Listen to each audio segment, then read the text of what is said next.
నిజామాబాద్ జిల్లా గుండ్ల చెరువు 4 కోట్ల నిధులతో మినీ ట్యాంక్ బండ్ అభివృద్ధి పనుల్ని పరిశీలించారు వినయ్ రెడ్డి. నిజామాబాద్ జిల్లా ఆర్మూరు మున్సిపాలిటీ పట్టణ కేంద్రంలోని గుండ్ల చెరువు వద్ద 4 కోట్ల నిధులతో మినీ ట్యాంక్ బండ్ అభివృద్ధి పనుల్ని కాంగ్రెస్ పార్టీ ఆర్మూరు నియోజకవర్గ in-charge Proddutur Vinay Kumar Reddy, municipality commissioner Raju పనులు చేసిన కాంట్రాక్టర్తో కలిసి పరిశీలించారు. ట్యాంక్ బండ్ పనులు కాంట్రాక్టర్ పనిచేస్తున్నారని, వచ్చే గణపతి నిమజ్జనం వరకు ట్యాంక్ బండ్ పనులు పూర్తవుతాయని వినయ్ రెడ్డి తెలిపారు. ఇటీ కార్యక్రమంలో ఆర్మూరు పట్టణ కాంగ్రెస్ అధ్యక్షులు ఏఎంసీ చైర్మన్ సాయిబాబా గౌడ్, ఆర్మూరు పట్టణ మాజీ municipal chairperson Pavan Pandit, Congress party senior నాయకులు, కార్యకర్తలు, స్థానిక ప్రజలు పాల్గొన్నారు. ₹1 కోటి అయితే ఆల్రెడీ ఇస్తామని చెప్పిండ్రు.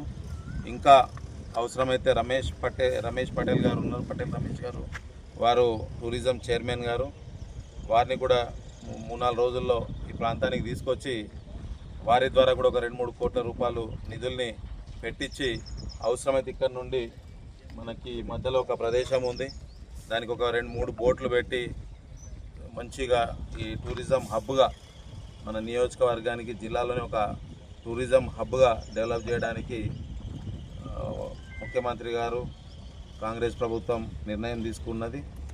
తప్పకుండా రానున్న రోజుల్లో కనెక్టివిటీ రోడ్స్ కానీ, మళ్ళీ ఇక్కడ నుంచి బయటికి పోవడానికి కూడా లాస్ట్ టైం మన ఇక్కడ ఉన్న రైతులతో రావడం జరిగింది.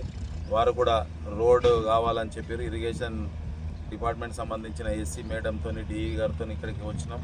అక్కడ కూడా అవసరమైతే ఎస్డిఎఫ్ ఫండ్ నుంచి ఒక కల్వర్ట్ వేస్తే కనెక్టివిటీ ఇట్లా వచ్చి మళ్ళీ ఇటు అంకాపూర్ రోడ్డుకి కలిసే విధంగా ఆ కనెక్టివిటీ రోడ్ని కూడా టీఎఫ్ఐడిసి ఫండ్ ద్వారా కానీ, ఎస్డిఎఫ్ ద్వారా కానీ పెట్టి తొందరలోనే దాన్ని కూడా కంప్లీట్ చేపిస్తామని చెప్పి కూడా తెలియజేస్తున్నాం.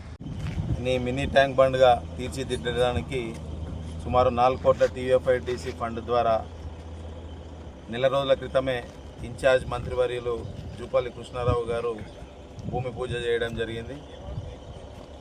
ఈ యొక్క అభివృద్ధిని చూడడానికి పట్టణ నాయకులతోని రావడం జరిగింది. ఇంకొక 1.5-2 మంత్స్లోనే వచ్చే గణపతి నిమజ్జనం కల్లా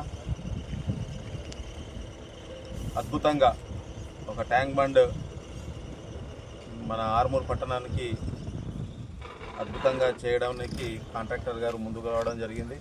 వర్క్ కూడా చాలా స్పీడ్గా నడుస్తుంది. గేట్లు ఎట్లా పెట్టాలి, రోడ్స్ ఏ రకంగా చేయాలి, ఒకవేళ గణపతి నిమజ్జనం అయితే క్రేన్ ఏ విధంగా ఎక్కడ పెట్టాలి, అదే రకంగా దాని తర్వాత అభివృద్ధి జరిగినాక సెక్యూరిటీ విషయం కానీ ఇవన్నీ కూడా మున్సిపల్ కమిషనర్ గారు కూడా వచ్చారు.